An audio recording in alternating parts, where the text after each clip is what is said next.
ராஜா சின்ன ரோஜாவோடு காட்டு பக்கம் வந்தானாம்.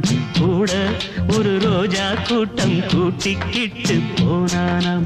சந்தோஷ காத்து உல்லாச கூத்து சங்கீத பாட்டு சொன்னானாம். கிளைகளின் மேலே கருங்குயில் கூட்டம் இலவசமாக நவ இசை பாட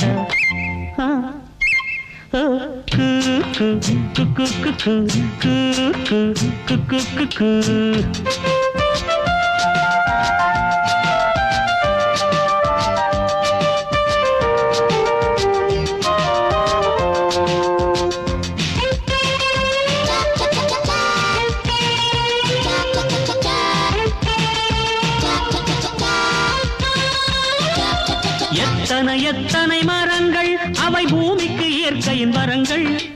எத்தனை எத்தனை மலர் வண்ணம் அவை வண்டுகள் குடிக்கும் மது கிண்ணம். பட்டாம்பூச்சியும் பறவைகளும் பறந்து திரிவதை பாருங்கள்.